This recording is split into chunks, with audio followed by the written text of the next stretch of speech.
Welcome in. This feels a little bit weird. We are back live in the studio after a couple weeks. I was in Africa, I was in the Middle East. Now I'm sitting here without a time difference, able to actually conduct the show in real time. More on that later. We have a 49ers update for you to begin, and those are official training camp report dates. So you now know exactly how long you'll have to wait to get through this dead period. 49ers rookies are going to report on July 18th. Veterans will report on July 25th. I'll be in the facility for the first time this next season, along with the veterans, on July 25th. Expect an opening press conference from both Kyle Shanahan and John Lynch. I'm guessing a joint press conference on the 25th, and then the first training camp practice without pads on July 26th. I believe the 25th is a Tuesday. The 26th will be a Wednesday. So the 49ers will practice Wednesday, Thursday, Friday, and probably Saturday if it is anything like last year's schedule. So that is the 49ers update. They're going to be out there on that practice field toward the end of next month. What do we have next? Oh, we have this Africa and Dubai. Awesome. Here, this was an elephant.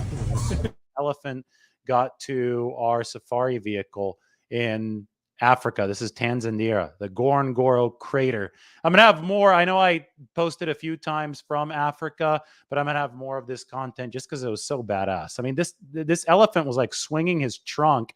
We were like, our tour guide, who's very experienced, he was awesome, decided to just pull away at this point. Because if that trunk hits you, you'll probably go flying. We saw all Big Five, by the way, and Margot knows better than me what the Big Five are, but we even saw rhinos, which was really, really neat. So that was really cool. That was Africa. That was Dubai. We also had the opportunity to see Zanzibar. That's Zanzibar, the island, and go to the desert. This is 108-degree heat. Now, the sun had already set or was setting at this point in Dubai, so it wasn't quite 108. It might have been like 104 instead. But at one point, it was 108 with humidity. And I understand it's going to get really hot in California in the Central Valley in a couple days, like 110, 111. Probably not as humid, though. Here in Nashville, this is where I'm going to be for the next couple weeks before I head out to training camp. It's going to be 101 with humidity on Friday. So I apologize in advance for bringing the heat with us from the Arabian desert, where we got to ride some camels. They're like drunk horses. Kind of just wobble around on the camel. But anyway, we brought the heat from us from the Arabian desert back to the U.S. So I apologize in advance, but who cares right now? We're in the air conditioning, and we can talk some 49ers football. Again, training camp report dates are July 18th for the rookies, July 25th for the veterans. I have to say this. I was on this long flight home yesterday, 15 hours, 14 hours, 30 minutes, whatever it is, from Dubai to Chicago, actually, worst airport in America, Chicago O'Hare. I think that takes the cake, at least amongst the major airports, even from LAX. And I think that JFK in New York has really upped their game, but it took us an hour and 40 minutes from the point that we landed, the point that we retrieved our bags in Chicago.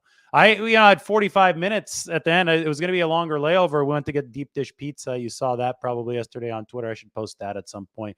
I thought that I'd have plenty of time to do that comfortably, and it still did it over the course of the layover. Took the cab out to get the pizza and came back, but still, it was embarrassing. An hour and 40 minutes between touchdown and getting your bags. Somebody wasn't doing their job at O'Hare. Anyway, on this flight from Dubai, I was just kind of catching up on Twitter, all that happened over the course of the 2 weeks that I was gone. And there was a whole lot of 49ers quarterback situation speculation. And I guess I shouldn't be surprised that there was. But, there's stuff from Albert Breer, there's stuff from Adam Schefter, and then there are overreactions from everybody on Twitter, it seems, in response to this information. And, let's just zoom out really quick. And let me put this message up on the screen. 49ers quarterback talk that is not coming from Kyle Shanahan or John Lynch is almost certainly speculation. And you could tell that it's speculation in the way that these reporters worded. Adam Schefter's not going out and saying Trey Lance is going to be QB3. Albert Breer's not going out and saying, I report according to my sources, that Trey Lance is going to be under Sam Darnold on the depth chart. That's not what they're saying at all. All these guys are just offering their opinions. And to give you an idea of how much these guys know about the 49ers plans, just go back and look at 2021 when Adam Schefter was beating down the door saying that the 49ers were going to draft Mac Jones. Guess what? They didn't draft Mac Jones. And there is some retrospective reporting going on, or retrospective speculation, I guess I could say now here in this year, 2023, from Schefter, from other people that think the 49ers were somehow planning to draft Mac Jones. And it's part of this whole mess of discussion surrounding the quarterback situation. For some reason, people, because they don't have stuff to talk about, like to fill in the gaps. And the gap that they're trying to fill in right now, because they're not sure how the 49ers are going to order their quarterbacks. Nobody's sure. The 49ers aren't even sure because they're going to let this develop organically. But they're trying to fill in some gaps by saying, oh, Trey Lance isn't QB1. Brock Purdy is the favorite. It must be, there must be some kind of conspiracy that happened in 2021 when the 49ers drafted Trey Lance. They must have wanted to draft Mac Jones instead. There is zero evidence that the 49ers ever wanted to do this. And no, people guessing about who they were going to draft ahead of the draft in 2021 and guessing Mac Jones based on nothing does not qualify as evidence today that they were planning to draft Mac Jones. That's what an echo chamber is all about. You speculate something baselessly, and then you think just because more people speculated because you speculated it, you think that somehow amounts to evidence. And that's just not true. The 49ers, again, they did not leak anything leading up to the 2021 draft. And I have this from a lot of sources. I know people on that coaching staff. I know people in that building. Even the offensive coordinator at the time, Mike McDaniel, 2021, did not know who the 49ers were picking. They did not know that they were picking Trey Lance until right before they picked him. That's how much secrecy there was. It was Kyle Shanahan who knew. It was John Lynch who knew. And it was Jed York who knew. The 49ers did not let that information to the rest of their staff, and they definitely did not let that information hit the media. So, again, it's impossible for there to be evidence that they're planning to draft Mac Jones because they kept this so close to the vest. The only evidence that we actually have, the hard evidence that we actually have as to who the 49ers wanted to pick was who they actually picked, and that was Trey Lance. Now, there's data that we can use. There are actions that we can gauge from the 49ers perspective that we can set against probability, that we could set against, just what would be a smart move at the time to speculate a little bit. This is what I call smart speculation. And, one piece of smart speculation is that there was never a reason for the 49ers to trade up from where were they at? Number 11, right? Number 11, number 12 to number 3 for a prospect who wasn't expected to go in the top 10. This is probably the strongest piece of circumstantial evidence that we have for the 49ers not taking this course of action that some people seem insistent that they were taking, even though there is no evidence for it. Why would you trade up if you didn't need to trade up for somebody that the scouting community wasn't going to be a top 10 pick? And that was, ended up being fleshed out as true when Mac Jones was not picked in the top 10. Anyway, the 49ers traded up to take a bigger swing. The actual evidence says this, and I tweeted this yesterday, and we could take a look at the actual evidence right now. It's a, little 5-point piece. The actual evidence that we have that is firm, that would be admissible in a court of law if this ever went to a lawsuit. It won't. I hope not. That would be highly insufferable. But the actual evidence, data that we can use, that isn't speculation, that is rooted in truth, that is rooted in facts, says the 49ers loved the upside and moldable clay that they saw in Trey Lance. So they thought that, and they still think that he has considerable upside, and they thought that they could develop him. Right here, I could zoom in a little bit on moldable clay. I think that's really big because Kyle Shanahan, we know that he likes to have big-time control over the quarterback position. We know that he likes to program his quarterbacks in a way that fit the 49ers system. So there is something to be said about Kyle Shanahan taken somebody with developed habits that he doesn't necessarily like. And, I would say that Kyle Shanahan probably, if he's going to invest something in a quarterback, is going to want to be able to program him and develop him into the framework of the system. So the 49ers loved the fact that Trey Lance was raw yet talented, because they knew that that would be the best opportunity to create somebody that was really athletically gifted within the parameters of Kyle Shanahan's system. So, there's so many quotes, there's so many interviews that affirm that number one is true. Number two, the 49ers knew that it'd be a long developmental process throughout for Trey Lance.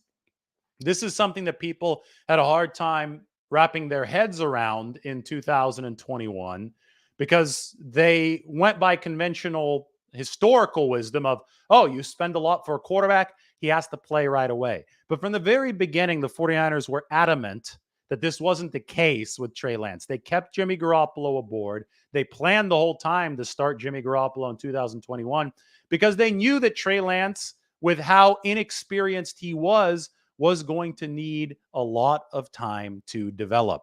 So you go back and you look at number one and number two, they work together. Trey Lance is moldable clay because he was inexperienced, but that inexperience translated to he's not ready to contribute at the NFL level immediately. It's going to be a long developmental process, and the 49ers knew this. And all the data from 2021, Kyle Shanahan talking about a two-quarterback system to work Trey Lance in. Kyle Shanahan actually practicing that two-quarterback system during training camp in the Raiders game to work Trey Lance in. Kyle Shanahan and John Lynch keeping Jimmy Garoppolo on the roster at that contractual number in 2021. All the evidence suggests that this is true. The 49ers knew it would be a long developmental process throughout. Now, what does long mean? What do the 49ers want to do when they drafted Trey Lance? Well, they wanted to sit him for a year or integrate him through package play for a season behind Jimmy Garoppolo in 2021 before giving Trey the keys in 2022. So 2022, according to all the hard evidence that we have, was going to be the key year in the long Trey Lance developmental process. So you hear Kyle and John talk about this a lot, Kyle especially. He knew that Trey wasn't going to be as good at the start of 2022 in theory as he would be at the end of it. But he also knew that Trey Lance needed to play to reach whatever ceiling they thought that he had. So the idea was the 49ers had a strong enough roster to help carry Trey Lance through growing pains in 2022 early on and have him blossom into the kind of quarterback that could help them win playoff games late in that season. There was one problem, though. Lance got hurt early in that season. And he got hurt because he was running the football a lot, but the problem was that he wasn't developed enough as a passer enough early in 2022 for the 49ers and Kyle Shanahan to be comfortable dropping him back so many times a game. This is a run-first offense. Trey Lance was going to be a run-first quarterback. He obviously has the legs to deliver in a way that throws off defensive balance because they have to account for that 11th player on offense. Kyle Shanahan was playing him to his strengths early in the season. He wasn't yet ready to execute a standard 25 to 30 pass drop back game, but that's just not how the 49ers play. Regardless of how it happened, it did happen. Trey Lance got hurt in 2022, the key year in his developmental process. His long developmental process was derailed. It was a good thing the 49ers re-signed Jimmy Garoppolo to be their backup because he carried them for a while. And then Jimmy got hurt, and number 4 happened. Brock Purdy stole the show. So that's what, really threw a wrench into things. The Trey Lance developmental process gets pushed back an entire season. 2022 was supposed to be the big year. Instead, that said that 2023 was supposed to be the big year. But before Trey had a chance to get back on the field, Brock Purdy stole the show. And Brock Purdy did some stuff, especially the escapability part of the quarterback position, better than even Jimmy Garoppolo. Brock Purdy was extremely efficient, about at Jimmy Garoppolo's level. Now, a lot of this ridiculous 49ers quarterback talk seems to suggest that Purdy wasn't very good last year, and that's the opposite of the truth.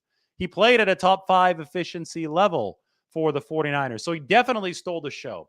And the difference between now and the last time that we saw Trey Lance on a football field in game situation for the 49ers is that Brock Purdy has emerged playing under a rookie contract, delivering the type of production the 49ers could have only dreamed of getting from the number 3 pick, let alone the number 262 overall pick.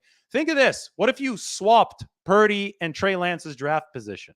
Think of it that way. Say the 49ers drafted Purdy number 3 overall in 2021 and Trey Lance number 262 overall, Mr. Irrelevant, in 2022. You'd be really happy with where you're at if you're the 49ers, right? Your number 3 overall pick is playing like a top 5 QB in the game efficiency-wise last year. Well, it's just not how the draft works, though. You're going to have players who take a longer time to develop, players who don't pan out, or players who exceed expectations. And you don't really know for sure who's going to fall into each category at the time that you pick. That's why I say you throw as many darts up against the wall as possible to see which ones stick. And at the quarterback position, the 49ers followed that philosophy. They threw a very expensive dart up against the wall by trading up to number 3 to grab Trey Lance. And then they threw a much cheaper dart against the wall at number 262 in 2022 to grab Brock Purdy. Well, lo and behold, now we're looking at the situation in 2023, and it's this. The 49ers now have multiple options. The 262 pick from 2022 is playing like a top 5 pick right now, whereas they still don't know what they have because of injuries with the actual number 3 pick from 2021, and that is Trey Lance. And you could also toss Sam Darnold into the equation. Sorry, I think I blocked out number 5. You could see it at the bottom. Sam Darnold is one of the 49ers' multiple quarterback options. So the 49ers have Brock Purdy, they have Trey Lance, they have Sam Darnold, and they have Brandon Allen. And we will see how these options play out organically. That is what the evidence actually says. That's the 5-step process of the 49ers quarterback situation. I don't think it's that complicated. I think you had one plan. That plan got derailed, Trey Lance, due to injuries. It might have still been the preferred plan had Brock Purdy not shown up. It's shocked, I think, everybody at pick 262. It's hard to expect that kind of production. He stole the show, and that's where the 49ers stand right now with Brock Purdy as their favorite. Sam Darnold and Trey Lance, they're going to battle out in training camp. Again, 49ers quarterback talk not coming from the team has proven to be speculation. And, I mean, even in this case, even if somebody is whispering some stuff about Darnold and Lance behind the scenes, nobody's really going to know who the 49ers favor until training camp because nothing was ever going to be determined in OTAs, right? Purdy has earned the QB1 job if he's healthy. Totally makes sense to give him that. He has shown that he's better than both Trey Lance and Sam Darnold at this point of his career. But the jockeying behind him is what's really interesting. And it's fascinating to me that people want to somehow resolve it before training camp practice is even in the books. So no matter what happened at OTAs, it won't hold a candle to what starts on July 25th at training camp. So even if Albert Breer goes out and says that he thinks that Sam Darnold's going to be higher on the pecking order than Trey Lance, or Adam Schefter thinks that Sam Darnold's going to be higher on the pecking order than Trey Lance, those are all thoughts. Those are all opinions. Those are all predictions, but those are not facts. Because the fact of the matter is nothing is going to be determined until training camp starts at the soonest. And that's going to be further into training camp because we're going to have this play out, and it will play out organically between Sam Darnold and Trey Lance, and even Brock Purdy. Even he has to compete. Even he doesn't have a stranglehold. Even he's just a favorite for the 49ers quarterback situation. All right, time for a 49ers Q&A. Why don't we open this up to some questions?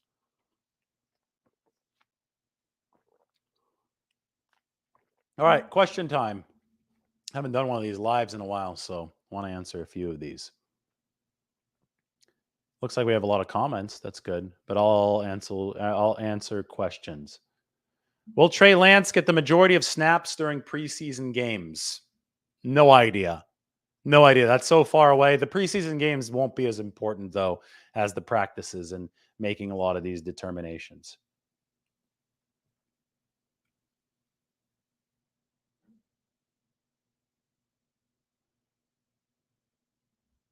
Do I think Brock will play in the preseason? Again, I don't know where he is on his exact recovery timetable. It seems like he's slightly ahead of schedule, but the preseason isn't that important, especially for somebody who's already done this in the regular season and in the playoffs. So, I mean, we will see if they think that he needs some post injury rust shake off. And we'll see where they think that Sam Darnold and Trey Lance are in terms of reps needed in preseason live action. But at this point, it is way, way too early to tell. Purdy's progress is looking good, considering that he's working with Tom Gormelli out in Florida and Jacksonville here. I mean, it's only been 3.5 months since the time of surgery. He started throwing before the 3-month mark. That means that he's ahead of schedule, and the 49ers seem to remain optimistic that he's going to be ready for week 1. So he is doing well. Thank you. Trying to stay hot. Literally going to be on fire here with the temperature soaring over 100 degrees in most of the country, it seems like, later this week.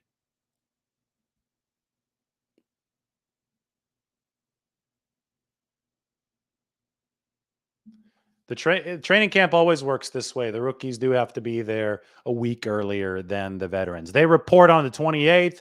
Veterans report on July 25th. Has the schedule for joint practices been set yet? I don't think it's been firmly set, but we do know the 49ers and the Raiders play in week 1 of the preseason. So week 1 of the preseason means sometime there in early-ish or mid-August. And right before that, the 49ers and Raiders will conduct their joint practices in Las Vegas.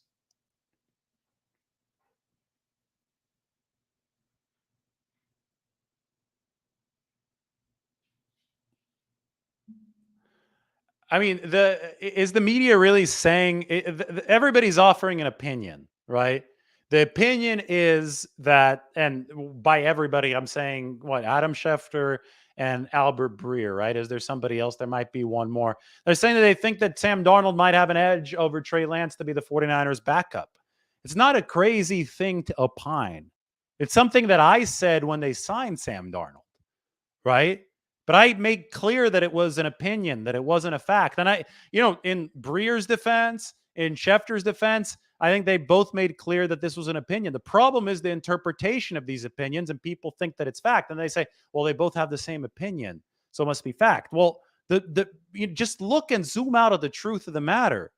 You don't make a determination, and it does not benefit you to make a determination if you're the 49ers until you actually get live reps under your belt in training camp. You collect data before you make that call. So, I mean, the 49ers could be talking about the potential of Sam Darnold, the polish of Sam Darnold, especially versus somebody like Trey Lance.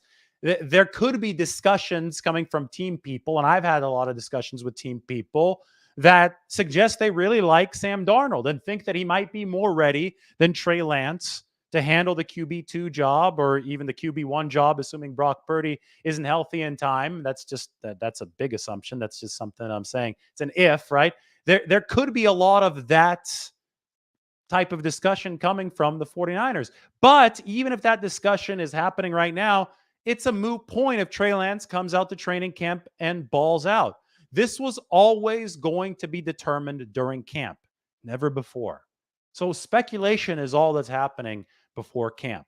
And I think it's really important to say there are a lot of opinions floating out there. There aren't a lot of facts because it's impossible to have a fact and a pecking order if training camp hasn't even started yet.